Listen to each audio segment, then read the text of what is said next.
അങ്ങനെ നമ്മുടെ ഓട്ടംതുള്ളൽ മംഗളമായിട്ട് അവസാനിച്ചു. അങ്ങനെ നമ്മുടെ ഓട്ടംതുള്ളൽ മംഗളമായിട്ട് അവസാനിച്ചു. കർട്ടൻ ഇട്ടിരിക്കുന്നു. എല്ലാവർക്കും സ്ഥലം കാലിയാക്കാം. വണ്ടി സ്റ്റാൻഡ് വിട്ട് പോകേണ്ടതാണ്. എന്തൊക്കെയായിരുന്നു ഇവിടെ 2019 നവോത്ഥാനം മതിൽ, ഇടതുപക്ഷ മുന്നേറ്റം, സ്ത്രീപക്ഷ നിലപാട്, ജനപക്ഷ നിലപാട്, കാസർഗോഡ് കാദർഭായി, ഒലക്കയുടെ മൂട് ദാടകണ. ഒരു തെരഞ്ഞെടുപ്പ് വന്നതേ ഉള്ളൂ. ആദ്യത്തെ തെരഞ്ഞെടുപ്പിന് തന്നെ തോറ്റ് തുന്നമ്പാടി 19 സീറ്റും പോയി. ആരിഫ് എന്ന് പറയുന്ന ഒരാൾ മാത്രം ആലപ്പുഴയിൽ ജയിച്ചു. ഷാനിമോൾ ഉസ്മാനെ പാർട്ടിക്കാർ തന്നെ 2 കാലും കൂടെ വാരി എടുത്തുകൊണ്ട് പോയപ്പോൾ അവർ തോറ്റുപോയി. അല്ലെങ്കിൽ 20 സീറ്റ് കിട്ടുമായിരുന്നു. അത് കഴിഞ്ഞ് ഗോവിന്ദൻ മാഷടക്കമുള്ള സകല ആളുകളും, ഗോവിന്ദനും വിജയനും പാച്ചനും ഗോപാലനും എല്ലാവരും സകല വീടുകളിലും കയറി ഇറങ്ങി അയ്യപ്പ സ്വാമിയെ ശരണയ്യപ്പ വിളിച്ച് വല്ലവിധം അന്ന് അങ്ങ് ഒതുക്കി. അപ്പോൾ അവർ വിചാരിച്ച് സുപ്രീം കോടതി ഇപ്പോഴൊന്നും ഇത് എടുത്തുകൊണ്ട് വരില്ല. പക്ഷെ സുപ്രീം കോടതിയിൽ ആരോ പോയി കുത്തിത്തിരിവി ഇത് എടുത്തുകൊണ്ട്, ഇപ്പം എൻ്റെ സംശയം പിണറായി തന്നെ ഇത് കുത്തിത്തിരിവി ഇളക്കി എടുത്തതാണോ എന്നറിയില്ല. കാരണം ഇതാ ഇപ്പോൾ കണ്ടില്ലേ, 2019 ശബരിമലയിൽ സ്ത്രീകളെ കയറ്റണമെന്ന് പറഞ്ഞ ദേവസ്വം ബോർഡ്, ശബരിമലയിൽ സ്ത്രീകളെ കയറ്റണമെന്ന് പറഞ്ഞ ഗവൺമെൻറ്, ശബരിമലയിൽ സ്ത്രീകളെ കയറ്റിയിരിക്കും. ശ്രീനാരായണ ഗുരുദേവൻ, ചട്ടമ്പി സ്വാമിയുള്ള തൈക്കാട് അയ്യാ ഗുരു, വൈകുണ്ഠസ്വാമി, മഹാത്മാ അയ്യങ്കാളി, അത്രയും കഴിഞ്ഞാൽ അടുത്ത മഹാത്മാ പിണറായി വിജയൻ എന്ന് പേരെടുക്കാൻ വേണ്ടി വലിയ ആഘോഷം കൂട്ടി വളരെ ആവേശത്തോടുകൂടി ഒരു സ്ത്രീയെ റെഹ്ന ഫാത്തിമ എന്ന് പറയുന്ന ഒരു വനിതയെ പോലീസ് വേഷമൊക്കെ ധരിച്ച് ഹെൽമെറ്റൊക്കെ വരിച്ച് പകൽ കയറ്റാൻ ശ്രമിക്കുന്നു. ബിന്ദു അമ്മണിയും കനകദുർത്തിയെയും പാതിരാത്രി കയറ്റുന്നു. ഞങ്ങൾ കയറ്റിക്കഴിഞ്ഞു എന്നുള്ള ആഘോഷം. എന്തൊക്കെയായിരുന്നു ഇവിടെ ആർപ്പുവിളി. ഇപ്പോഴിതാ ഇന്ന് കെ ജയകുമാർ IAS അവർ പറഞ്ഞിരിക്കുന്നു, ഞങ്ങൾ ആചാരം സംരക്ഷിക്കും. ഇതാട്ടിൻ തോലഴിഞ്ഞ ചെന്നായ്ക്കളുടെ പണിയാണ്. ഇവർ ആചാരം സംരക്ഷിക്കണമല്ല, അമ്പലം ഇടിച്ചു കളയും. പക്ഷേ ഇപ്പം നിവർത്തിയില്ലാത്തത് കൊണ്ട്, ഈ തെരഞ്ഞെടുപ്പിന് മുസ്ലിങ്ങളെ പിടിക്കാൻ നോക്കി അവരെ കിട്ടാത്തത് കൊണ്ട് അവരെല്ലാം കൺസോൾട്ടേറ്റ് ചെയ്യപ്പെട്ട് ഒറ്റ ബലത്തിൽ ഇന്ത്യൻ യൂണിയൻ മുസ്ലിം ലീഗിൻ്റെ കൂടെ VD സതീശന് KJ വിളിക്കുന്നത് കൊണ്ട്, ജമാഅത്ത് ഇസ്ലാമിയെ പിളർക്കാൻ പറ്റുമെന്ന് നോക്കി ജമാഅത്ത് ഇസ്ലാമിയെ കൈ കിട്ടുന്നില്ല, അതും UDF പോയത് കൊണ്ട്, വെൽഫെയർ പാർട്ടിയും UDF പോയപ്പോൾ മുസ്ലിങ്ങളുടെ കച്ചി തൊടില്ല. എന്നാൽ ഇറാനിലെ ഖൊമൈനിയെ കൊന്നത് അല്ലെ വധിച്ചത് എടുത്തിട്ടപ്പോൾ അതും ഇവിടെ കച്ചി തൊട്ടില്ല, കളം പിടിച്ചില്ല. അപ്പോൾ പിന്നെ പിണറായിയുടെ മുന്നിൽ എന്താ മാർഗമുള്ളത്? എങ്ങനെയും അധികാരത്തിൽ വരണം. ഈദി അമീനെ പോലെയാണ്. അധികാരമില്ലെങ്കിൽ പ്രശ്നമാണെന്നേ.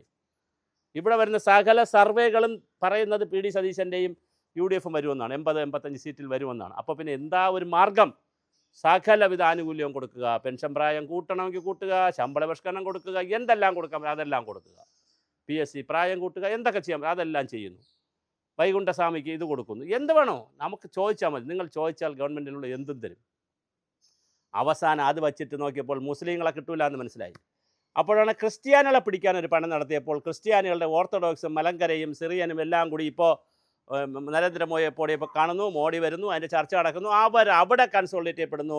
മാത്രമല്ല PJ ജോസഫ് സാറിൻ്റെ നേതൃത്വത്തിൽ കേരള കോൺഗ്രസ്സിലും കൺസോൾട്ടേറ്റ് ചെയ്യപ്പെടുന്നു. മാണി കോൺഗ്രസ് വിചാരിച്ചാൽ ഒന്നും ക്രിസ്ത്യാനികളുടെ ഇടയിൽ ചെയ്യാനില്ല. അപ്പോൾ 2 വിഭാഗം പോയി കഴിഞ്ഞിട്ട് പിന്നെ ഹിന്ദുവാണുള്ളത്. അതിനിടയിൽ ചില കുത്തിത്തിരിപ്പ് കൺഫ്യൂഷൻ ഉണ്ടാക്കാൻ പറ്റി. വെള്ളാപ്പള്ളി നരേശനെ കാറിൽ കയറ്റാൻ പറ്റി. ആഗോള അയ്യപ്പ സംഗമം നടത്തി. അതിൻ്റെ എന്തൊക്കെയോ ഇടപാടുകളിൽ മുരാരി ബാബു അടക്കമുള്ള ആളുകളെയൊക്കെ കൂട്ടിത്തിരുവി NSSലെ പോപ്പിനെ കയ്യിലെടുക്കാൻ പറ്റി. അതെല്ലാം കഴിഞ്ഞപ്പോൾ ഇപ്പോൾ ഇതാ ഇന്ന് പുറത്ത് വന്നിരിക്കുന്ന വാർത്ത മനോഹരം സുന്ദരം ആനന്ദം. എന്താ വാർത്ത? ശബരിമലയിൽ ആചാരം സംരക്ഷിക്കണം പിണറായി വിജയൻ. വീണ്ടും നവോത്ഥാന നായകനായില്ലേ? നേരത്തെ സംരക്ഷിക്കണ്ട എന്ന് പറഞ്ഞ് സ്ത്രീ നവോത്ഥാന നായകനായെങ്കിൽ ഇപ്പോൾ സംരക്ഷിക്കണമെന്ന് പറഞ്ഞ അയ്യപ്പ നവോത്ഥാനത്തിൻ്റെ ആഗോള അയ്യപ്പൻ്റെ അംബാസഡറായി പിണറായി വിജയൻ മാറിയിരിക്കുന്നു. മനോഹരമായിരിക്കുന്നു. ഇങ്ങനെ വേണം. എന്നാലും ഹിന്ദുവിൻ്റെ ഓട്ടം കിട്ടൂല, മുസ്ലിമിൻ്റെ ഓട്ടം കിട്ടൂല, ക്രിസ്ത്യാനിയുടെ ഓട്ടം കിട്ടൂല എന്നുള്ളതാണ് വളരെ രസകരമായി. ഇനിയിപ്പോൾ MA ബേബി എന്ത് പറയും? ഗോവിന്ദൻ മാഷ് എന്ത് പറയും? അവർ പോട്ടെ, അത് സഹിക്കാം. അവരൊക്കെ എന്തെങ്കിലുമൊക്കെ പറയും. ഞങ്ങൾ ആചാര വിശ്വാസ സംരക്ഷണത്തിൽ അവർ ഉരുളും. കാരണം അത് എങ്ങനെ കഴിഞ്ഞാലും 4 കാലിൽ ഉരുളുന്ന ടീമാണല്ലോ.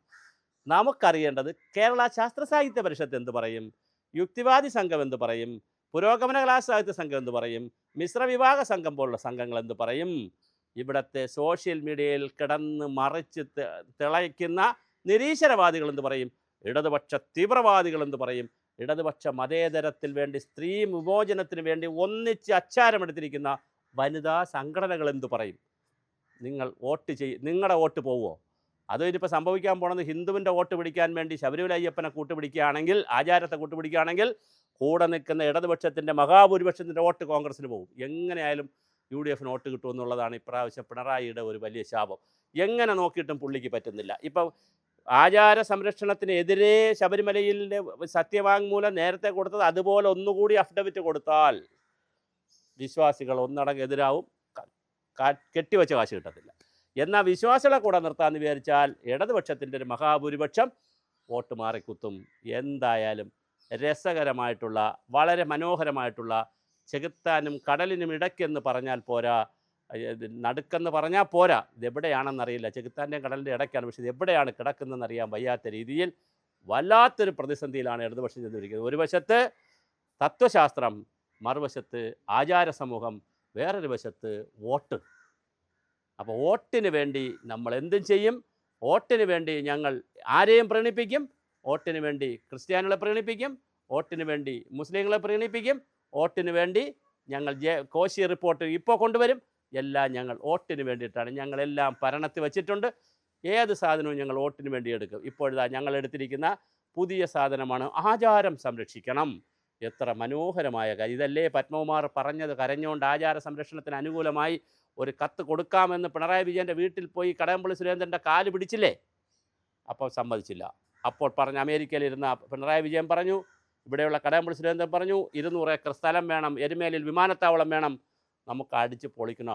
അവിടെ യൂസഫ് അലിയുടെയും രവിപ്പിള്ളയുടെയും സകല പേരുടെ PPP പരിപാടികളൊക്കെ വെച്ച് നമുക്കവിടെ മനോഹരമായ രീതിയിൽ ഒരു വിമാനത്താവളവും അതിനേക്കാൾ മനോഹരമായ രീതിയിൽ 200 ഏക്കർ സ്ഥലം കാട്ടിനകത്ത് 56 ഏക്കറിൽ 1 മില്ലിമീറ്റർ കാട്ടിൽ നിന്ന് എടുക്കാൻ പറ്റൂല എന്നറിയാം. എന്നാലും ടൈഗർ റിസർവ് ഫോറസ്റ്റിൽ നിന്ന് അങ്ങനെ എടുക്കാൻ പറ്റില്ല. കേരളവും ഇന്ത്യ വിചാരിച്ചാൽ മാത്രം എടുക്കാൻ പറ്റില്ല. അത് ഇൻ്റർനാഷണൽ ട്രീറ്റിയൊക്കെ ഉള്ളതാണ്.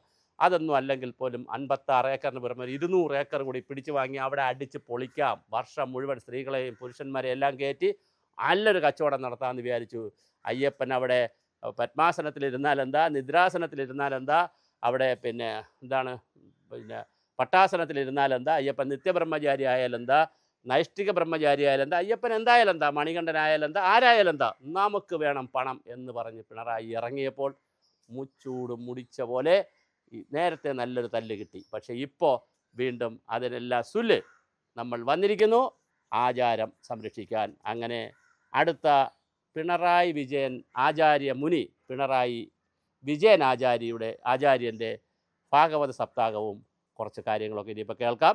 അദ്ദേഹം അല്ലെങ്കിലും ശ്രീനിവാസനുമായിട്ടുള്ള ഒരു ഇൻ്റർവ്യൂവിലും ഇപ്പം മോഹൻലാലുമായിട്ടുള്ള ഇൻ്റർവ്യൂവിലും ഈ കയ്യിൽ വിഗ്രഹം പായസം വെച്ചിട്ട് താഴെ ഒരു തുള്ളി വീഴുന്ന പായസം എന്തിനു കുടിക്കുന്നു, ഹൃദയത്തിൽ ദൈവത്തിനെ വെച്ചിട്ട് എന്തിന് വിഗ്രഹത്തിൽ പോകുന്നു എന്നൊക്കെ ചോദിച്ചു അദ്ദേഹം ഒരു ആചാര്യനായി മാറിയിട്ടുണ്ട്. ശബരിമല സപ്താഹത്തിൻ്റെ അടുത്ത ഭജനപ്പാട്ടുമായി നമുക്ക് പിണറായിയെ കേരളത്തിൽ അങ്ങോളം ഇങ്ങോളം കാണാം. സഹാക്കളെ, നമുക്കിനി ഭജന പാടാം.